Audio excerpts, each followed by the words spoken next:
উত্তরের হিম বাতাসের প্রভাব পড়েছে বরেন্দ্র জনপদে, বেড়েছে শীতের প্রকোপ। বিস্তারিত জানাতে নওগাঁর মুক্তির মোড় এলাকায় আছেন রিপোর্টার এম আর রকি।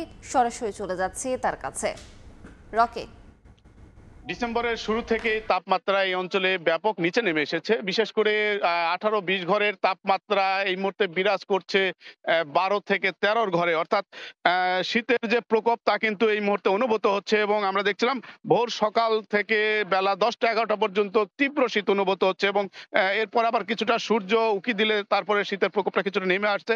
স্থানীয় আবহাওয়া অফিসের যে বার্তা তা বলছে যে গতকালকে যে তাপমাত্রা রেকর্ড করা ছিল 12.1, আজকে সেই তাপমাত্রার আরেক দফা নিচে নেমে এসে 12 ডিগ্রিতে নেমে এসেছে। অর্থাৎ এই জনপদে একদিকে উত্তরের যে হিম বাতাস, সে সাথে কিন্তু এই অঞ্চলে শীতের ধকলটা বাড়তে থাকে সবসময়। এবং গতকালকে থেকে আজকে তাপমাত্রার যে প্রবাহটা তা কিন্তু বাতাসে আর্দ্রতাও 100-র ঘরে, তারা বলছে সব মিলে শীত এই অঞ্চলে জেঁকে বসেছে। এবং শীতের এই অবস্থাটা কিন্তু হঠাৎ করে নেমে যাওয়ার কারণে, তাপমাত্রা কমে আসার কারণে কিন্তু সাধারণ মানুষের কিছুটা আমরা দুর্গতিও লক্ষ্য করছিলাম। অনেকে গরম কাপড় কেনার জন্য বিভিন্ন দোকানগুলোতে ভিড় করছেন। সেই সাথে আগাম একটা প্রস্তুতির যে বিষয়টি সেটিও কিন্তু এইভাবে অনুভূত হচ্ছে।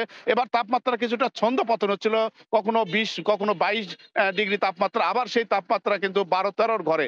অর্থাৎ এই তাপমাত্রাটা এই অঞ্চলের উপর দিয়ে প্রভাব পড়ে এবং স্থানীয় আবহাওয়া অফিস এবং স্থানীয় যারা দাতব্য প্রতিষ্ঠানগুলো রয়েছে তারা শীতের আগাম প্রস্তুতি স্বরূপ বিভিন্ন দরিদ্র নিম্ন আয়ের মানুষের মাঝে শীতের কাপড় বিতরণ করার একটি চেষ্টা থাকে। তবে এখনো পর্যন্ত আমরা এরকম চেষ্টা কিন্তু লক্ষ্য করিনি। ফলে সাধারণ মানুষ যেটা অনুভব করছে যে শীতকে মোকাবেলা করার জন্য নিম্ন আয়ের এবং মধ্যবিত্ত পক্ষ থেকে নিম্ন আয়ের মানুষের মাঝে শীতের গরম কাপড় দেওয়ার একটি তারা কিন্তু আহ্বান জানাচ্ছে।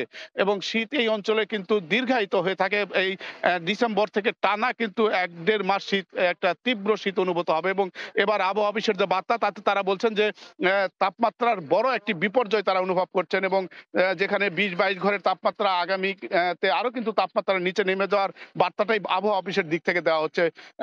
স্থানীয় জেলা প্রশাসনের পক্ষ থেকে যে বার্তাটি দেওয়া হয়েছে, শীতকে মোকাবেলা করার জন্য তারা সরকারি পর্যায়ে যে শীতের গরম কাপড় বা কম্বল বিতরণ করে থাকেন তৃণমূল মানুষের মাঝে, এখনো পর্যন্ত তারা একটি বরাদ্দ দিয়েছেন। 50,000 গরম কাপড়ের একটি বরাদ্দ তারা চাহিদাপত্র দিয়েছেন, কিন্তু এই কাপড়টি এখনো তারা পাননি।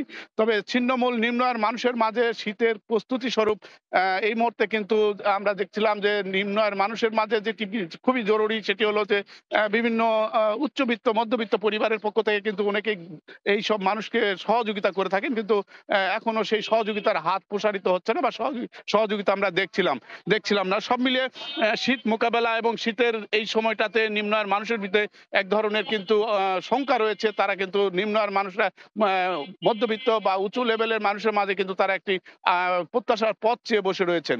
সব মিলিয়ে শীত আগামীতে আরো বাড়বে, সেই মোকাবেলার একটা প্রস্তুতি সবাই কিন্তু আশা করছেন। এই ছিল সার্বিক এই জনপদে শীতের খবর আমার কাছে। সরাসরি যুক্ত ছিলাম নওগাঁয়।